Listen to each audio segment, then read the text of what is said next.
Database Technical Debt with Erik Darling.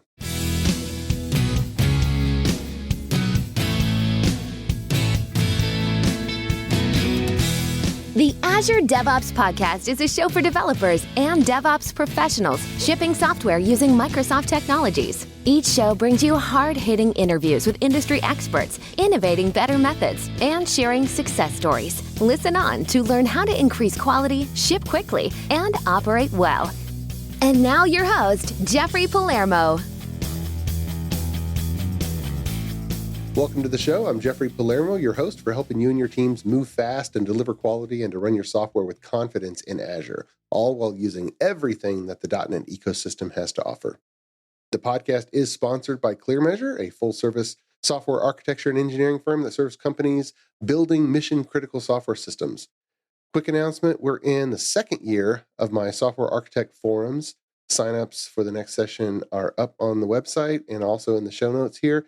And if you lead a software team and are looking to collaborate with other peer software architect leaders, just sign up at the link in the show notes. Also, we've launched a new software leadership forum for technical executives and managers, for managers that oversee custom software groups, all the way from direct manager up to CTOs, VPs of engineering.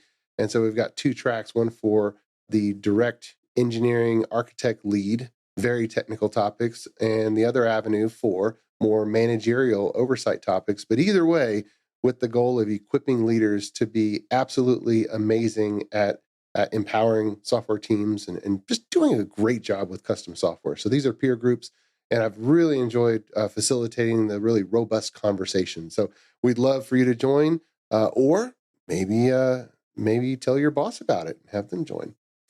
And for those looking for Programming with Palermo, my video podcast, you can just search for it in any of the directories and you'll be able to find it. So today, we have a guest on the show, Erik Darling, and Erik essentially makes your database faster in exchange for money. He's a DBA, developer, and an architect with a track record of tackling even the most challenging of technical issues. He runs a SQL Server consulting and coaching practice, and in addition to that, He's passionate about blogging and training and contributing to open source projects that help with SQL Server troubleshooting. He's given a ton of public speaking engagements on the topic at conferences and events around the world, like PASS Summit and SQLBits and Redgate Summits, and the list goes on. But Erik, welcome to the show. How are you, sir? Very good. Thank you so much for having me. Those forums sound great. I think I might need to join one of those myself. Hey, glad to have you. The conversations are really great, and my job is easy because I kind of raise a topic that's relevant. We raised the CrowdStrike issue because it affected everybody, and just right. all of that experience and everyone analyzing or wrestling with a particular topic. It's a really robust conversation. I love learning from listening to all the experience. Oh, no, totally. I find stuff like that great to participate in because I'm an independent consultant. So most of the time it's just me and my thoughts in the office all day. So anytime I can get exposure to other people who think about stuff, I'm like, wow, yeah, let's talk about things. So that's why I'm excited to be on this podcast, because otherwise it would have been a full day of me talking to myself. Well, glad to have you. For the listeners that haven't seen you speak at a conference, yes. or your you may have given them too high of hopes for how good I am speaking all the times. I mean, you have and we'll include these links in the show notes. You have a massive amount of content on your YouTube channel and various places that we should, we'll link for the listeners to go check out. But before we jump into the technical debt topic, you've been doing this, database and custom software connecting to databases work for many years. Kind of rewind back in your career, some context for the listeners. What are the high points or the events that kind of led you into working on what you're working on today? How'd you get here? It is the craziest story. And I used to actually maintain a website with a single blog post that had my career journey on it. But over the years, it just kind of felt less and less like an important thing. I watched the viewership on it kind of slowly trickle down to zero over the years. But I started off with SQL Server. I was working for a market research company. I was supervising this data processing department, And the whole thing with them was like at the time, there were these prescription by mail companies that would send out these like actual physical like mail pieces. They would go out to like users from for the PBM. They would mail the surveys back. The surveys had to be opened, sorted, then scanned, and then have all sorts of like stuff done on them to set them up for automated data analysis. That was stuff like flagging certain responses with different codes for things. So it was this crazy thing. But then like as I did that more and more, and I sort of left the team to do more and more of that like the manual labor stuff on their own, I started doing more of the data stuff. And one day I was working with something in Excel and I just couldn't get it right. It was miserable. It was probably a VLOOKUP or something, like something trivial that like if I had today's like YouTube walkthrough stuff, it would have been easy. But my boss said, "Hey, do it in SQL," and I was like, "What?" I had never done anything in SQL before. Mm-hmm. So yeah, like 5 minutes later, I get this email. It says, "Erik needs SSMS installed." And that just led to this whole weird path of like, here's a SQL server, here's a database, here's how to import an Excel file, here's what to do to do what the thing you were trying to do in Excel that you couldn't do very easily. And then I just started getting sort of more and more responsibility with that. Mm-hmm. At some point I was just really, I had like really gotten into, like the querying, like they had me start to write like reports and stuff off the, different things that market research companies capture. And I just got really into like querying, performance tuning stuff. I was reading a lot of blogs about it, and I was just like psyched on it. But they were not so psyched on it. Like they were just kind of like, like, man, you're getting a little over your head. And I was like, no, this is exactly what I want to do. So when I was like, hey, is there like a DBA type job that you like title you could give me so I can get out of like this data processing thing? They were like, no. So just like flat out no. So I started looking for DBA jobs. And thankfully, the sort of work that I was doing, and my passion for various performance tuning things led me to getting hired at Brenno's Unlimited. I worked there for somewhere but 4-ish years, something like that, before starting my own consultancy. But just doing all that stuff, I learned so much about performance, like not just performance, but like running a business, working with clients, stuff like that. That sort of set me up for success with the kind of work that I do now. So like those are like really like the kind of mile markers. Like one, needing SQL Server Management Studio installed, getting my first DBA job, getting my first consulting job with Brent Ozer Unlimited, and then starting my own business. Nice. Well, you've gone super deep into SQL Server and databases. And yes, probably too far. No, the appropriate amount. I mean, with the growth of our industry, the industry actually needs more people who've gone as deep as you have just to cover the whole need. Yeah, but it's rough out there. And I think most of the listeners, I would guess, they're not full-time DBAs. They're developers trying to get things done, yep. And they have to get the database to work like they want it to work, and have to learn enough about it to not get in trouble and to make solutions that get delivered. Now, over the last, I kind of was introduced to SQL Server in the late 90s, and I look back and for the purposes of custom software, there's a lot that stayed the same, and then there's certain things that have changed. But it kind of reminds me, if you were an electrician back in the late 1800s, there was argument over direct current or alternating current. And if you wired a building, I mean, there was no compatibility. Whereas if you're an electrician today, over the last 20 years, everything's standardized, the plugs. I mean, so much is standard. You don't have to argue or think about that. It's just like, hey, let's go. We know what we're doing. So over let's say the last 20 years on the SQL Server and just the database front, what are the things that you think, it's standardized and it's super, super stable. It was the same as it is 20 years ago. And what things like are really, really different over the last 20 years? Sure. So the things that I think are completely stable with databases are the problems that you will have with databases. And I say that like, that sounds a little tongue in cheek, but really, like I would say like the majority of the engagements that I get into, I have to fix the same dozen or so problems that have crept in over and over again. Mm-hmm. There's probably like 20 to 25% where there's just something brand new and weird and just something like mind blowing going on. But most of the time, it's just, that the sort of evergreen type stuff that either, people were misinformed about when the application started 20 years ago, Mm-hmm. or it was something like, what's a good example? Uh, so like, you know, I think at one point Microsoft SQL Server did not have a date data type. And Mm. so everyone in the world wrote a scalar UDF that takes your date time data type, converts it to like a varchar 12, Yeah. and then returns the varchar 12 because that's enough space and like sort of formats it as like a human readable thing. Just returns like the date year month or what day year month or whatever. And that ended up in every single query, and that ended up in all the reporting queries. And it wasn't a big deal until a certain point where the perils of scalar UDF sort of started creeping in and making everything slow, and no one knew why, because for years everything was fine and like nothing changed. Why is this thing a big deal now?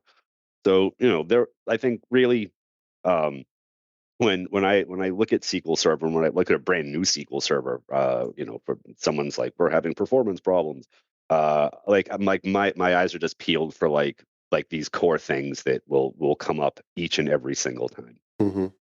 Got it. Got it. So I want to talk on the topic of technical debt, because you advised Yes. a lot of clients on technical debt. And of course, .NET developers have that as a part of the language of, oh, something I need to get back to. Yeah, I didn't do it. I didn't have time. And now I'm paying this tax in my code. Yep. How does that show up in a SQL Server database? What does that look like in that space? So I think it's especially interesting for any developer that's using an ORM, because ORMs is a sort of that's just effectively another API for the database. Like a store, like I consider lots of things within SQL Server an API as well. Like I think stored procedures are an API. I think functions and views and all the other stuff are just APIs in the database. But it's especially interesting for database developers who strictly use ORMs and have that like persistent abstraction layer between them and the database, where like they have so little control over exactly how the query gets written, right? They're not actually usually sitting there like typing up a query to get data out, Mm-hmm. because they don't know SQL. They know how to form that query using their ORM.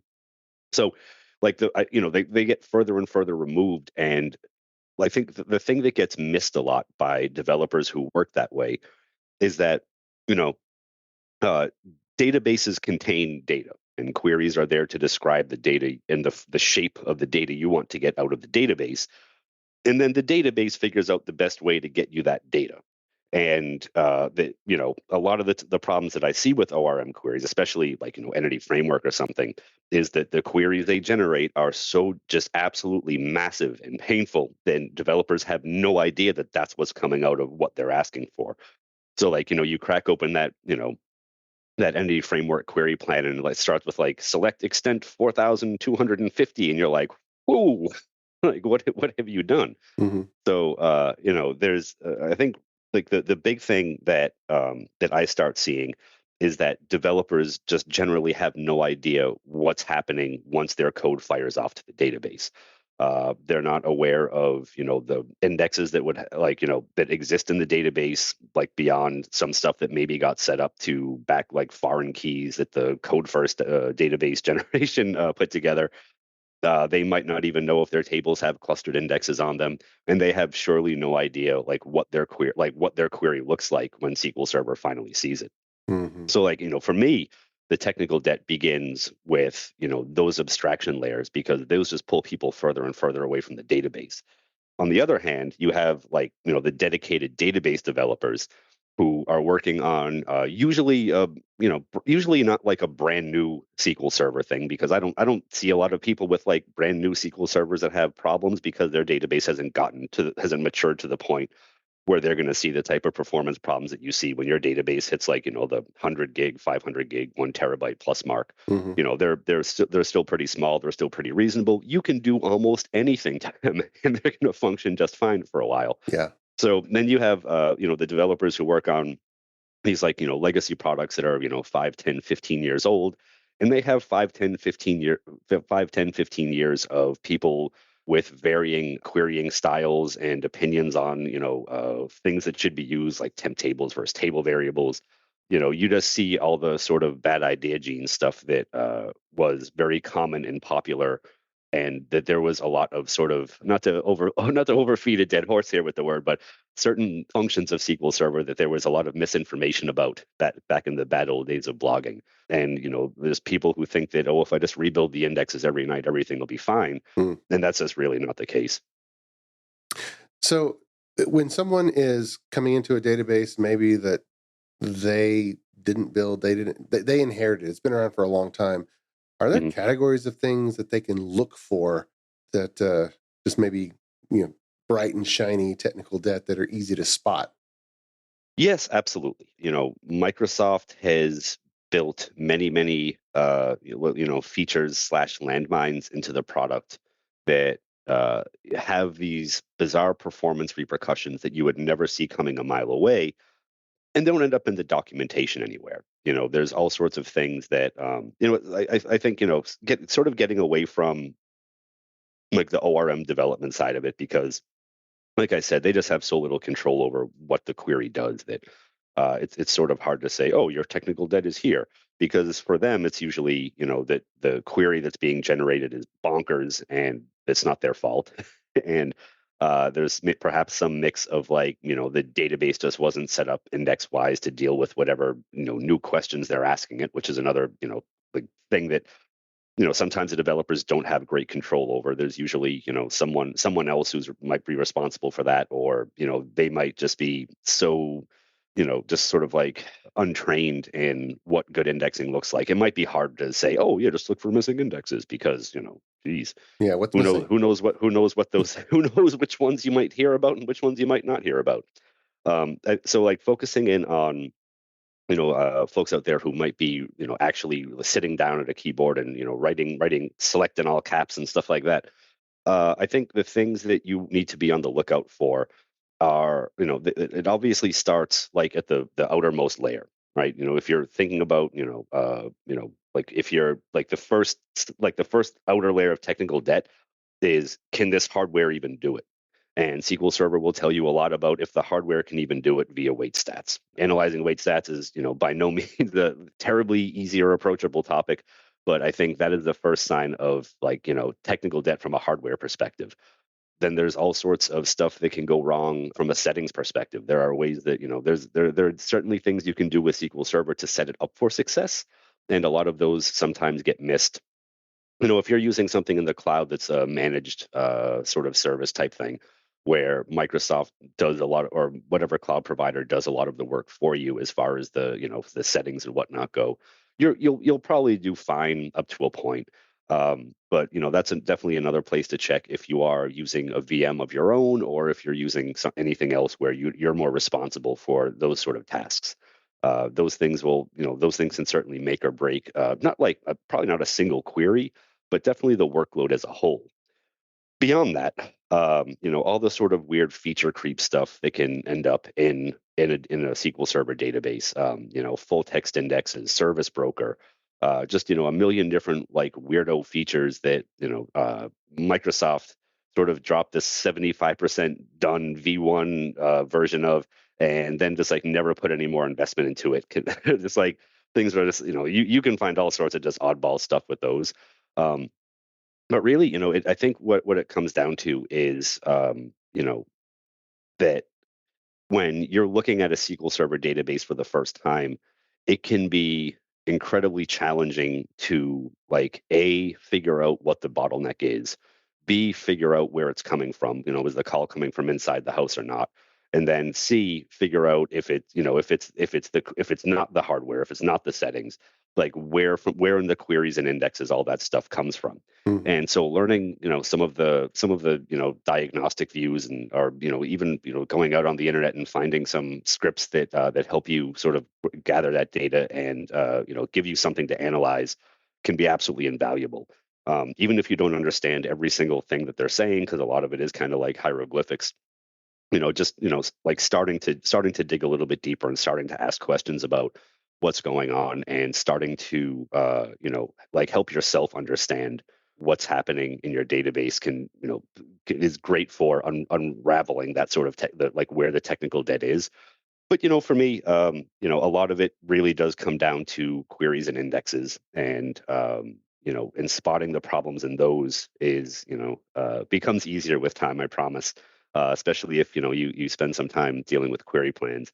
So just look. I would say if I had to come up with a list of things that you could look for in your queries that are causing issues for you, it would be stuff like table variables, local variables. It would be stuff like writing non-sargable predicates, which is essentially like, you wrap a column in a built-in or user-defined function like is null, coalesce, like substring, left, right, replace, any of that stuff. Like looking for things like that and sort of training your eye to spot when those things are problems can really help you figure out like where your technical debt is. Because like I said, anytime you're working on a legacy product that's been around for a while, you can be absolutely sure that someone along the line like got some bad information and put that bad information in the database, and then that sort of became your database canon, right? Because one thing that I try to like get people on board with is that code is culture in your company. And as soon as you have some bad code, you start getting some bad culture in there, because almost no one has good T-SQL or SQL Server training when it comes to like writing queries. So what do? They look at a query that someone else wrote, assume that's the right way to do it, copy and paste that, and then all of a sudden you just carry that unfortunate genetic lineage on from query to query. Many thanks to our podcast sponsor, ClearMeasure. ClearMeasure is a software architecture company that empowers clients' development teams to be self-sufficient, moving fast, delivering quality, and running their systems with confidence. Whether starting a new project or developing new technologies or techniques, ClearMeasure sets up your team to deliver world-class results. Learn more at www.clearmeasure.com. ClearMeasure, empowering software delivery. ClearMeasure is also happy to be a sponsor of the video podcast, Programming with Palermo. Watch, learn, and program alongside Chief Architect Jeffrey Palermo. Videos are added weekly and available on syndicated locations supporting video podcast or by visiting palermo.network. Tune in today. Gotcha. So it sounds like most of the problems that you look for that we can classify as technical debt has crept in. It's been there for a long time, and it's taxing you over and over. Is performance related? Like when you ask what bad thing could happen as a result of it, it's performance is the big one, right? Or are there some others? Well, I mean, besides yeah. So I performance? mean, like you were kind enough to say earlier, I will make your SQL Server faster in exchange for money. Yeah. So like most of my my consulting, I have some strange projects from time to time, but the majority of my work is all SQL Server performance tuning. Like how can we take this query that runs for 10 minutes or 10 seconds and make it run for like 1 second? Like how fast can we get this thing in a reasonable amount of time? What changes do we have to make to do that? So like really like the majority of the work that I do and the troubleshooting scripts that I write and contribute to, and the blogging that I do and the videos I record are all sort of focused in that specific domain, because that was a thing that like really called to me about databases. Some people, to this day still love taking backups and restoring backups and love setting up HADR and availability groups and whatever. Some people they really love that stuff and troubleshooting that stuff. Me, I'm almost clueless when it comes to those things. But you show me a query plan, some tables, I'm all over it. Yeah, it's interesting. It's almost like there's a whole system administration side of SQL Server, and then there's the getting the actual schema coupled with the massive amount of data that's in that schema to operate as fast as it needs to for the software that's calling it to work. Right. So if you allow me to polish some ivory for a moment here, what I'd say is that when you're designing a schema, the two things you need to think about are you should be querying data the way that it lives, and your data should live the way you query it. And by that I mean, if you have to do anything weird at query runtime in order to present data in a way that it's supposed to be presented, like if you have to split a CSV in the middle of your query from a column, or if you have to get a substring of a column in order to compare it to another column or anything like that, your data does not exist the way that you query it. Like, there are ways to fix stuff like that, of course, but like that's like the really real sort of like Rule of thumb. query data the way you store it and store data the way you query it. Yeah. Your schema and your indexes have to be set up to answer the questions your queries are asking. And if it's not set up that way, you're going to have a real hard time getting answers. In other words, use more processing time to write the data and do it. If you need to transform it on the write, not transform it on the million of reads now that you have written. Yep. I mean, just think like, if you have to like just the sort of silly example that I gave earlier, if you have to get a substring of one column, or if you have to like concatenate two columns together in order to join them to a table with another two columns, or with that data sitting in another column, if you have to do that every single time you're reading data, just pretend that you not only have to do that every single time you read the data, but for every single row that you read, you have to run something that gets the data out the way you want it before you can compare it to the other data that you want to compare it to. That's also got to do some weird thing to it. So, there's just far more penalty and overhead doing that on every single read than if you just do it on that one write. Yeah, good point. And you mentioned user-defined functions or the built-in ones operating over a column. Like, I think I didn't know the order of operations that SQL Server went through when I was very young in my career, and that bit me. But now that I understand, sometimes you're going to run that user-defined function over every row before you get to the where clause, instead of just over the result of the where clause. That can make I learned that makes a huge difference. Yeah. So, I think the way that my catchphrase for that is, now that we're back to polishing ivory here, is that anything you do that makes your job easier makes SQL Server's job harder. So, you take some cute shortcut with a scalar UDF and you put it in a where clause. SQL Server has to run that UDF for every row to compute a result and then compare it to whatever you're filtering on. Whereas if you do something on like a scalar operator, like like you just want to calculate like the hour difference between like today's date and 3 months ago, SQL Server does that once. So if you have a table with 1 million rows on it and you want to figure out if the cut off the time and just to compare the date and use a UDF for that, and you compare that to like today's date, SQL Server has to run that function for like 1 million rows now if your table has 1 million rows in it. And if you select 10,000 rows out, SQL Server would have to run that function 10,000 times to produce a result for every row.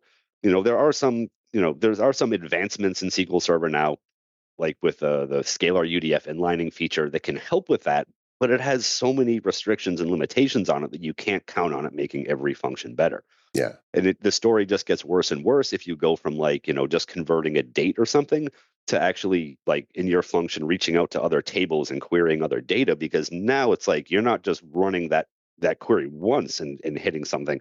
You're running that query once, and that function is running 10,000 times from your query and going to get that data. So like these problems just like compound themselves and make things just bad and worse the bigger your data gets. Yeah. Well, speaking of big databases, Azure SQL's been around long enough to amass a good number of databases, and some people have put really big ones in there. But there's a lot of some companies, of them are not even named AdventureWorks. It's amazing. That's right. But there's a lot of companies that have put they're more manageable databases in Azure SQL, and their big honking one is still on a cluster in their own data center.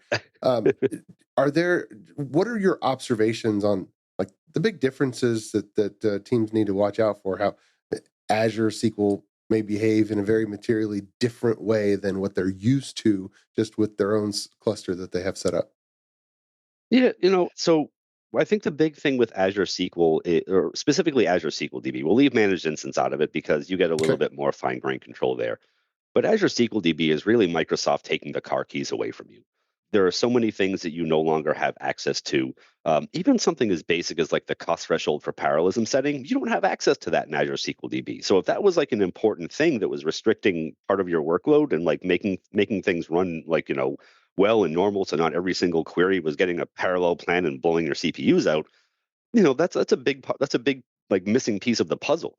I think what you said is right, where you have some of the smaller, more manageable stuff that probably is less complicated, has fewer dependencies, and doesn't need as much TLC. That's real easy to put into Azure SQL DB. If you're starting a brand new application and you have no like DBAs around, and you're just like, please God, someone take backups and make sure this thing stays alive. Mm-hmm. Azure SQL DB is a great place to start an application like that. But the number of people who I can see take like a really just larger database that has had way more time like on-prem, the number of people who can take those databases and move them straight up to like a managed platform like that is almost zero. That's like the number of people who are like, well, we're going to convert the app to Postgres in 18 months. And you're like, no, you're not. No, you're not. Good luck. Okay. Sure, I've heard that one before. There are a couple of my clients have spent a lot of money on consultants just to ask the question, can we convert this to Postgres? And they, if it's an old application with a lot of like SQL Server dependencies, the answer is always no. It's not worth it. And this is after it's like months and millions of dollars to get this answer of no. I could have told you that for like $100. Yeah. Right. So in the spectrum of set up VMs and your own SQL cluster that happens to be in the Azure data center to the managed instance to Azure SQL DB, are there, like, through your experience, have you figured out how to predict, what category a database is likely to land in? Yeah. So, I mean, like the older a database is, the more likely it is that something like managed instance, where you still get more of a like on-prem SQL Server experience from, is probably your better bet. Like I said, brand new applications with Azure SQL to be fine, because if you never had the option to change something, you have to really build your application around the way that it currently works, right? You hit a no very early on in development, rather than like hitting a no when you try to get your app to run over there. Mm-hmm. So for like older databases, managed instance is usually something that is a little bit more approachable to those people, because you still get like SQL Server agent, you still get most of the settings. It's certainly an incomplete product in a lot of ways. Pretty expensive for a little kind of how incomplete it is at times. But I think that's if your desire is to move to something that is managed by Microsoft or with cloud services and stuff, managed instance for the older applications is probably where you're going to end up. That's not to say that everything is going to be compatible up there. There's certainly times when the VM up in Azure, or if I'm allowed to say AWS, I guess, I don't know. But yeah, I mean, it runs SQL Server very well too. That's true. I actually like Amazon RDS better than Azure SQL DB most of the time, because you have access to a few more things in there that Azure SQL DB cuts you off from. So it's kind of like their layer over managed instance. Right. Yeah. They don't take as many keys away. Exactly. Gotcha. You can still bless with their knobs on the radio and change the air conditioning, see what's in the glove box. But I think Amazon, I think generally, at least for RDS, if I had to compare that directly to Azure SQL DB, I would probably prefer RDS there, most of the time. I have had clients that were able to go from a pretty decently old legacy SQL Server application on-prem to Amazon RDS, where they couldn't go to Azure SQL DB for various reasons. So, if you're comparing cloud vendors, AWS might cost a little more because they get to fork over the licensing mool out of Microsoft. But sometimes if you want that fully managed experience, that's what you got to do. But are there any facets of an older database that would like even make it difficult to move to Azure managed instance? Probably not. I mean, there's things like linked servers where if you might not have the latency that you want if your other linked server is way back in a different data center. Yeah, honestly, I think the big thing with all the sort of like the pre-fee sort of managed service stuff is getting the hardware right. Mm-hmm. A lot of those sort of pre-configured instance sizes just might not make sense for whatever hardware you actually need. I think one of the I mean, I consider it a failing, because like you lack this like basic configurability stuff. Like I remember the good old days of like going to the Dell website to pick out like an R whatever number for someone, and you could like pick the CPU, you could pick the memory, you just had to make sure you got your cores and sockets right so that you could have enough, put the memory in the right configuration. You had control over all that stuff. with the cloud, it's like, if you want more memory for your database workload, because database workloads are just memory pigs, they will take Mm-hmm. all the memory that you give them and more. Yeah. Like you have to turn that CPU knob up. And so you end up having to sometimes over provision for CPU. And like the memory optimized things help with that, but still like getting like, like with a general purpose one where you get 5 or 6 gigs per CPU versus like a memory optimized one where you get like 13, 14 gigs of CPU. That's better, but it's still not the kind of ratio that a lot of database workloads need. Most Mm. database workloads that I see are just terribly IO bound. They don't have enough memory to keep the data that people care about in the buffer pool. Queries are asking for big honking memory grants, which is knocking a bunch of data out of the buffer pool. So you end up with this like awful Ouroboros of just memory in, memory out. And a lot of the cloud instance sizes are like either have these like weird caps on them for the amount of memory you can have, Mm-hmm. or you can't get the amount of memory that you need without having way more CPUs than you'll ever actually use. So you end up paying these crazy bills for these gigantic instance sizes that like are really just like CPU heavy for no good reason. So when does that make it a better decision to actually set up your own SQL cluster in Azure if all the rest of the system is in Azure as well? Well, I mean, that's a funny. I feel like that's almost a trick question because And for maybe a the lot of answer is people, no. It never makes sense to do that. Even with this tension, it never makes sense to do that. You're still getting a huge benefit with managed instance. Maybe that's the answer. well, I mean, sure. So I think really what it comes down to is who you have working for you. If you have enough people with enough good technical background to do all this stuff in the background that like a managed instance would, Mm-hmm. where it's taking care of sort of the patching for you, it's taking care of the backups for you, it's taking care of the high availability for you. Mm-hmm. If you have enough people working for you that have enough brain power to do all that stuff and manage things well on their own, you don't really need that. You don't really need to pay the managed service tax on top of what you're paying your employees. Like, that's going to end up getting real expensive. And then if anything goes wrong, it's like, who do you call? It's like Mm-hmm. if Microsoft support, I don't know. Do you have a good support agreement? Like if you're not Walmart, you might have a bad time Yeah. getting the level of support that you want from that external provider. Whereas the people you have working for you, they can give you, like, you're paying them for that level Right. of Right. support on the spot, and they probably feel a lot more inclined to like hop to when the server goes down.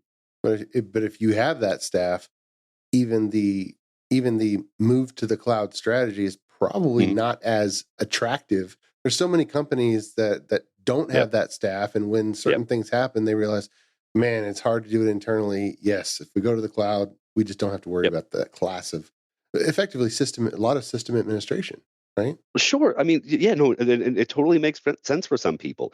Even from the perspective of just like keeping staff, like you might have a great set of like, 6 to 12 people right now who do all this stuff for you and make it all make sense. But, 2 or 3 of them who like, are the really senior ones. If they walk out the door, they get a better offer, they get bored, they retire, they get hit Mm-hmm. by the lottery, that you might you might lose the ability to keep things as clearly up and running as you have today. So I think there are a lot of reasons why companies are looking for that, even if they do have that kind of staff and even that kind of like technical prowess hanging around today. Because who knows what kind of technical prowess you'll have tomorrow or a week or a month from now. Yeah, for sure.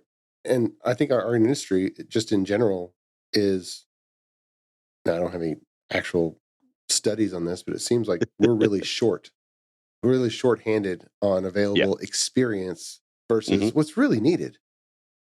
Yep. The good news is this could apply to so many people that like no one will think I'm talking about them specifically. But I run into so many people who have senior in their title, or whatever level that makes them higher than everyone else in their title, and they don't know anything. Like I'm like, it's like I call them groundhog DBAs, where they've had the same year of experience over and over and over again. They've never Mm-hmm. really branched out. They've never gone beyond that. Usually through no fault of their own, they haven't really gone out and gotten any like SQL Server training. Everything has been on the job. They've just never had to do anything else in their job, so they just end up, I do the backups, I do the check DB, I do the maintenance, I patch the SQL Server, I run a query every once in a while to look for expensive queries and stuff like that. Yeah. And like they just don't really go out beyond those. And so uh, I think even if you're out there and you're like, yeah, I'm going to go hire a real senior person, you might never find them. You might never find them at the price that you want to find a real senior person at. You might you might most likely will end up settling for good enough at some point, and you could be real disappointed by good enough at some point. Yeah. Yeah. Well, I did see some numbers that showed that the average years of experience for a dedicated DBA is 15 years, Mm-hmm. and of course the average age of developers has been going down, down, down as the massive growth. So Yeah, they're fetuses at this point. yeah, just to get the number of years under your belt to be really, really good at those hard database challenges. Again, the smaller databases, it's like they just work. There's but once you get that, you have to try so hard to screw that up. Yeah, 100 gig, 500 gig and up. Well, yeah. Now even to do a test cycle to find out if something that you tweaked had the good result, it takes a lot of time. Yeah, and it's not even just a matter of like, can I test this one thing? Like, do I have a dev server with like sort of equivalent hardware and a sort of equivalent data set that I can figure out if this is like just A/B test, is this change good or bad on? Never mind once you release that query into the wild, like what happens then? Like you go beyond just what you're talking, like never like companies, like what companies have teams of people that will set up like a dedicated like workload testing environment where they can like replay a whole workload that sort of gives you a better feel for if the change you made was just like good on its own or if it's like copacetic with the whole rest of the workload that you're running. That's the really, really challenging thing. I've only run into a few companies that had anything like that over the years, and they had a team of like a dozen or so people that were all just working on the load testing environment and the load testing setup and being able to replay stuff. Mm-hmm. So like the number of companies I think they could like feasibly do that I'm going to say at scale. Yeah. But the number of companies that could feasibly do that is so small. Right. Well, and there's no good tooling for it. As we close up here, I just want to kind of leave the listeners, if there is some slam dunk solutions, there's all these university programs for computer science and engineering and computer information systems, and so much of the education system has been focused on cranking out coders. Are there any really that you're aware of really, really good DBA training avenues that people could look up and dive into if they're listening to this podcast and realize, okay, yes, sure, I want to learn, I want to get better. What should I do? Where should I go? So you've asked a great question. The first thing I'm going to do is give you the non-self-promotional one. If you're interested in databases in general, if you are just like, I want to deep dive on like databases, I want to learn as much as I can about them. A friend of mine named Andy Pavlo works at Carnegie Mellon University. He is their professor of databaseology. And Carnegie Mellon is cool because they let him record and put on YouTube for free all of his course lectures. You don't get like the test stuff, you don't get the test material, and he's not going to come grade you for watching YouTube videos. But like even me watching those videos, I'm impressed by the level of knowledge that he has, just like about database systems in general. So you can get great training there. If you have your heart set on SQL Server performance tuning, I have very affordable training for that in the SQL Server space. If you want that, I would say you would have a hard time doing better than what I got out there. For DBA training, it's a little tougher because not many people are out there teaching courses on like here's how you take the backups, here's how you restore the backups. Because in general, that stuff is very easily handled by like third-party tooling. Most big enterprises will have some sort of backup software that they prefer you use, where you just click a few buttons and stuff backs up and stuff restores. So from that perspective, I think that the training is probably of lower quality when you start getting into like basic DBA tasks. But a lot of that stuff is so easy anyway that you're not going to run into a lot of situations where you're going to have to do a really complicated backup or a really complicated restore.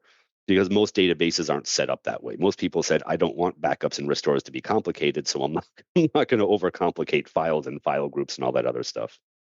Nice. Okay, so we'll definitely include the links to Andy Pavlo's courses at Carnegie Mellon. That's awesome. I see he's got courses he's fantastic. On like the relational model and data normalization to create schemas, and then of course on database storage. He goes everywhere. It's amazing. Yeah, and then really also amazing stuff. Your more personal one-on-one coaching, right? Yes. That awesome. does exist. Even if it's not one-on-one coaching, if you need, help with SQL Server performance in any way, whether it's, health checks, hands-on tuning, dealing with emergencies, training developers so that you have fewer SQL Server emergencies, hands-on query and index tuning, stuff like that. Anything you need, I'm pretty well versed and ingrained in the SQL Server ecosystem for that. Well, there's some listener out there that has currently a database on fire, so they're going to be calling. Yes. As always, my rates are reasonable. Awesome. Well, Erik, hey, thanks so much for coming on and sharing with us. Thank you for having me. Yeah, database technical debt and other things. So I appreciate it. Yeah, I don't know how much we talked about technical debt, but it was a good conversation. Yeah, awesome. Thanks so much. Yeah, of course, you got it. And until next time, keep shipping.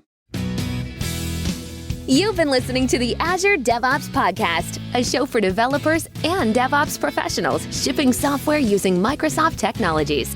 Go to www.azuredevops.show for show notes and other episodes. On behalf of your host, Jeffrey Palermo, and our sponsors, thanks for listening, and may God bless you.